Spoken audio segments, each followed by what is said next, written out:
Good morning po San Isidro Saints. Welcome po sa ating branch virtual Christmas devotional. Salamat po sa mga members po natin na umattend po at kumonek po at nanood po ng ating Christmas devotional ngayong araw po na ito. Ang presiding po natin sa programang ito ay si President Albert Capulong, and ako po ang naatasan po na makandak sa programang pong ito. Sa pagsisimula po natin ang number 201, Joy to the World, and after the singing, the invocation will be given by Sister Angelica Agustin.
Dear Heavenly Father, maraming salamat po sa araw po na ito na nagkaroon po kami ng Christmas devotional.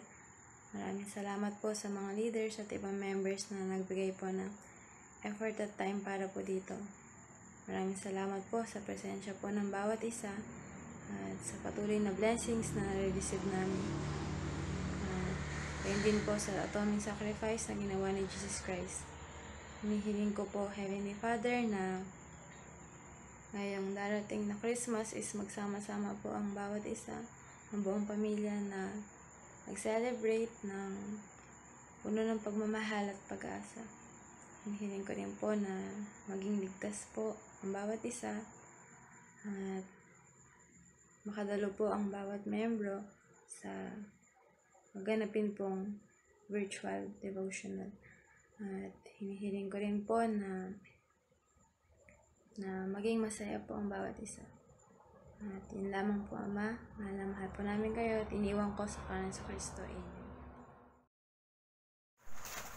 Maraming salamat po sa prayer ni Sister Angelica Agustin. So ngayon po ay makakarinig po tayo ng mensahe galing po sa ating branch president.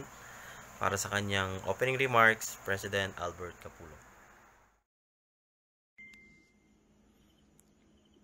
Good morning, brothers and sisters. We'd like to welcome you for our branch Christmas devotional for this morning, and we would like to extend our greetings to all of you. Merry Christmas and a Happy New Year from the branch presidency of San Isidro branch. Please watch and enjoy our family caroling for this devotional, and I hope you will feel the spirit of Christmas in spite of yung pandemic na nararanasan po natin ngayon. And I know that this will come to pass. Welcome, and watch and continue to support each other. Thank you. So thank you po sa napakagandang mensahe po ng ating branch president. So ngayon po ay magpapatuloy po tayo sa ating programa. Bibigay po natin ang ating time sa magbibigay po ng kanyang Christmas message, si Brother Jethro Magnayon. Merry Christmas, brothers and sisters. I hope everyone is enjoying and happy sa araw na ito. Christmas is indeed the time for us to celebrate the life of our Savior Jesus Christ. That for unto us a child is born, for unto us a son is given. Na ito yung panahon para magpasalamat tayo na mayroon tayong manunubos na si Yesu Kristo. Sa umaga na ito, gusto kong magbahagi patungkol sa inyo sa sa isang storya tungkol sa Pasko. It is about the wise men. Yung wise men na nag-travel sila ng malayo para hanapin, magbigay alay sa hari ng mga hari. Sinundan nila yung liwanag hanggang sa makita nila yung ating manunubos sa Yesu Kristo. Makita nila ito, ibinigay nila yung kanilang mga alay. So umaga na ito, gusto kong ibahagi sa inyo na kung paano natin pwedeng sundan yung ehemplo ng mga wise men na ito. Kung paano natin mahanap yung ating manunubos sa Yesu Kristo sa pamamagitan ng pagsunod sa liwanag. So, una, gusto ko na marinig nyo yung isang kanta na ito.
I'll help.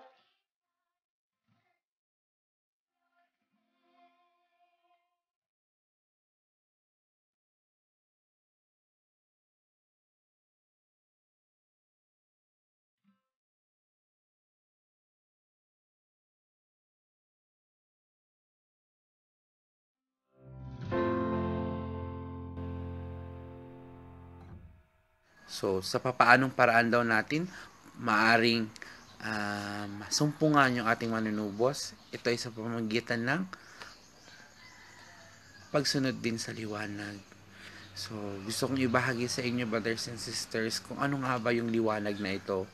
Ito yung liwanag na dapat nating sundan. Ito yung liwanag ni Kristo. Sinabi na bawat tao ay mayroong liwanag ni Kristo. Everyone has this light of Christ na sinasabi, na kung saan itong liwanag ni Kristo, ito yung tumutulong sa mga tao na malaman nila kung ano yung katotohanan. Ito ay maaring mga experience, o yung maaring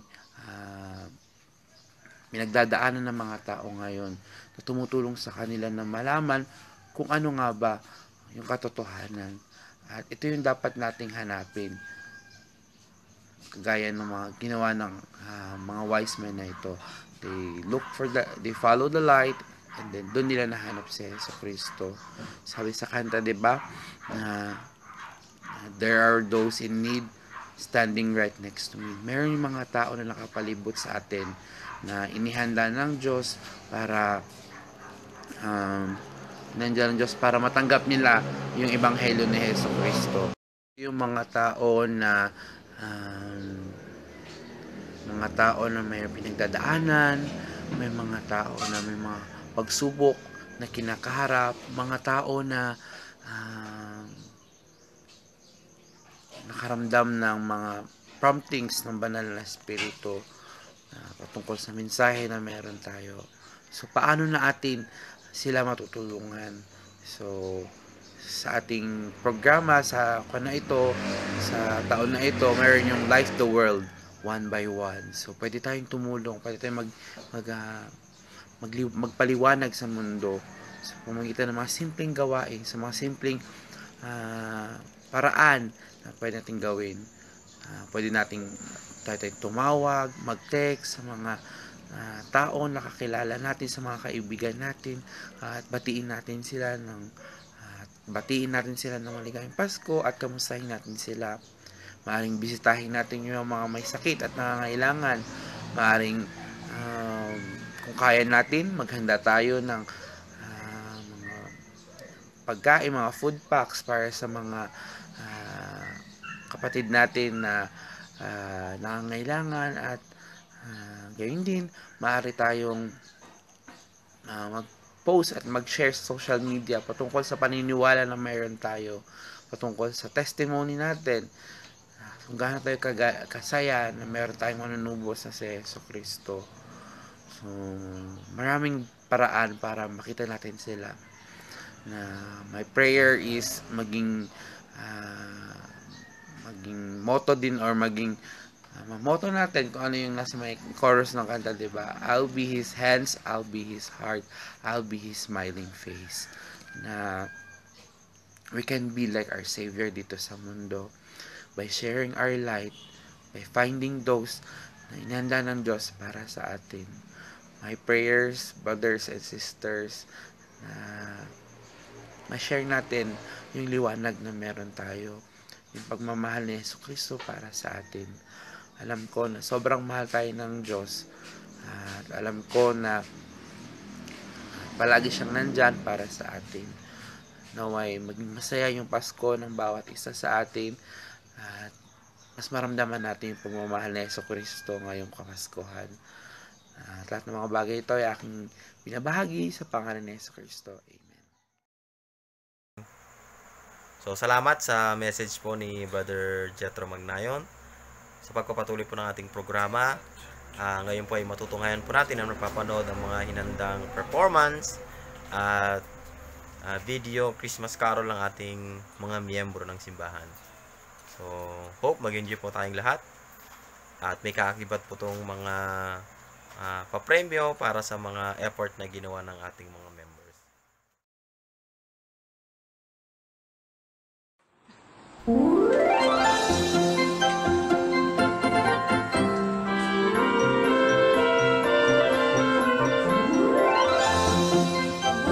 Kutita, umubasi-basila, nananundak ng mga bumbilya. Kikindat-kindat, kukurap-kurap, pinaglalaroan ang iyong mga mata. Iba't-ibang palamuti, ating isabit sa puno.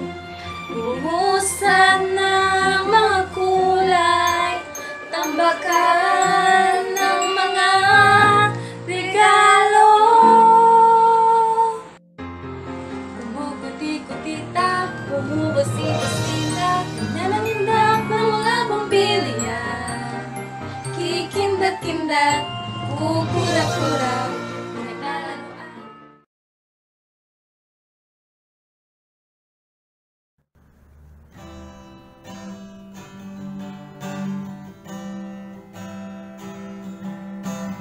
Joy to the world, the Lord is come. Let earth receive the King. Let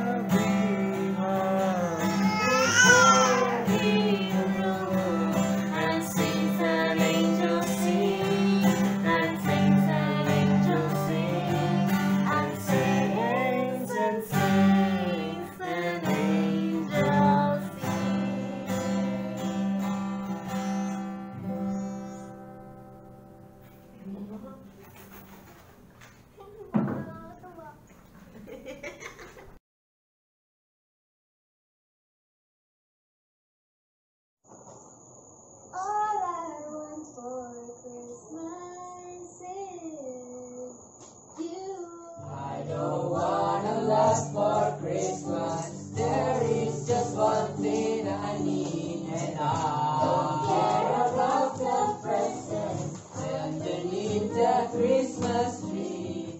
I don't need to hang my stocking there upon the fireplace.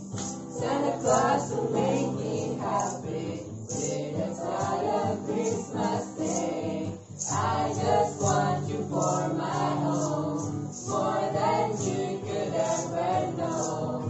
Make my wish come true. All I want for Christmas is you. All I want for Christmas is you.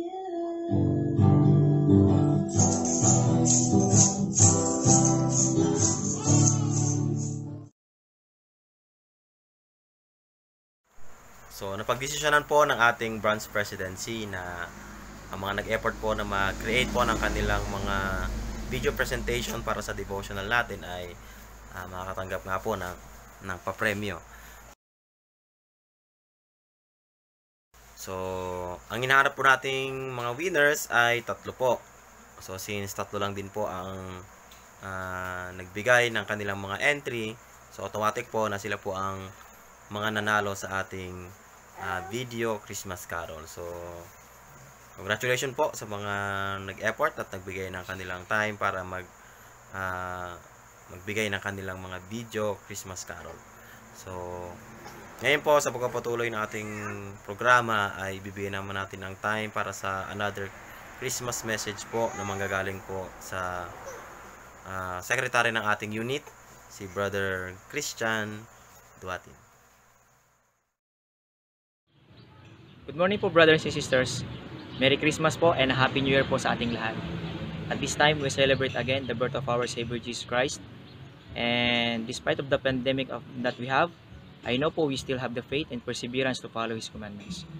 Brothers and sisters, in Luke chapter 2, verse 14, it says, "Glory to God in the highest, and on earth, peace, goodwill toward men." So, marami po sa ating mga kapatid po ngayon na naramdaman po yung takot dulot po ng pandemic. At ganoon din po sa mga brothers and sisters po natin na nawalan ng trabaho. It is a great trial po, ano. So I know po na ito po ay isang pagsubok po sa ating lahat. And despite of that, still we celebrate the birth of our Savior Jesus Christ. Tomorrow we celebrate His birth, and ito po yung time na paramdam po natin mas maigi yung ating pong pamamahal po sa ating pamilya, sa ating mga anak, sa ating mga kapatid, at ganoon din po sa mga lahat po ng kaibigan po na mayroon po tayo. So, marami po sa ating lahat gusto na talaga matapos po yung taon po na ito. Pero why not, brothers and sisters, tapusin po natin taon na to ng give thanks pa rin po sa Kanya, na nagsiservisyo pa rin po sa ating fellow men. Sa website po ng ating simbahan na thechurchofjesuschrist.org, mayroon po doon na Light of the World, one by one. So brothers and sisters, let us remember na we are the light of the world, no? Na tayo po ay magbibigay po ng liwanag sa ating mga kapatid. At alam ko po na kapag po tayo ay naging good example po sa kanila, if we will put our trust in God, na siya po yung mangunguna po sa atin, ay na po na magiging great exemplar po tayo sa iba. So I challenge you, brothers and sisters, pati po ako, na tapusin po natin po itong taon na to na mapakita po natin ng lubos yung ating pagmamahal po sa ating mga kapatid. So I know na hindi po nawala yung Diyos sa time po ng pandemic. Nandito pa rin po siya. And I still remember po na kapag mahirap ang exam, pag mahirap ang exam sa school, yung professor o yung teacher namin ay mas tahimik siya than usual. So I know ganoon din po yung Diyos po para sa atin. Na kapag mas mahirap ang trials, ay mas tahimik po siya. Tinitingnan po niya kung paano po tayo mag-a-act or magpa-follow po sa kanyang mga commandment. But it doesn't mean na he do not exist. So still nandun pa rin po siya to guide us. So I know, brothers and sisters, God loves you, and I know if you follow Him as we follow our Savior Jesus Christ, alam ko po na be blessed po tayo, lalo na po sa taon po na ito. So Merry Christmas po ulit and Happy New Year, brothers and sisters.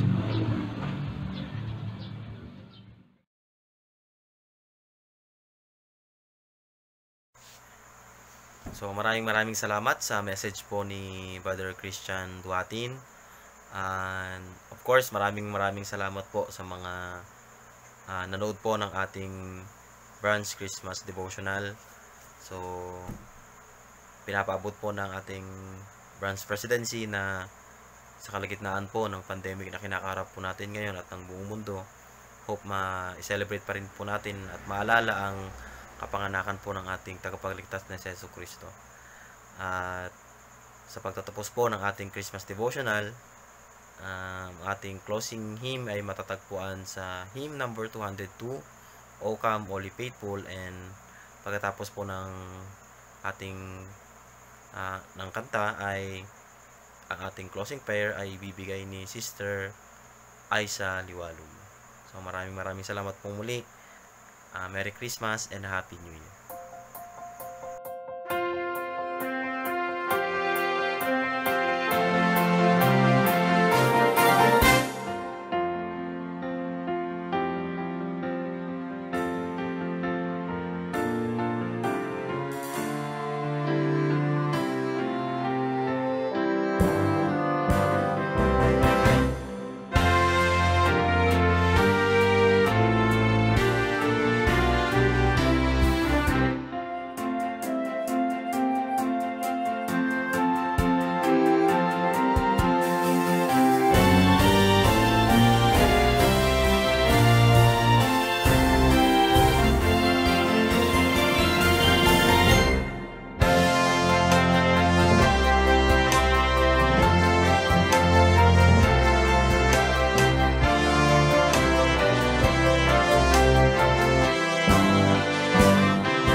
Nasa langit, maraming salamat po sa araw na ito. Maraming salamat po sa mga leaders na bigay ng oras para sa amin. Maraming salamat po sa blessings na natatanggap ng bawat isa sa amin. Maraming salamat po dahil hindi niyo po kami pinakabayaan sa bawat oras, minuto, o segundo ng aming buhay. Hiling ko po, Ama, na sana po matawan niyo po kami sa aming pagkakasala. Hiling ko po na sana po protektahan niyo po ang bawat isa at aming pamilya. Hinihiling ko po na sana po yung mga natutunan po namin ay may pasamuhay at matutumatak sa aming mga puso at isipan. Maraming salamat po at mahal po namin kayo, Ama. Tiniwan ko to sa pangalan ni Jesu Cristo. Amen.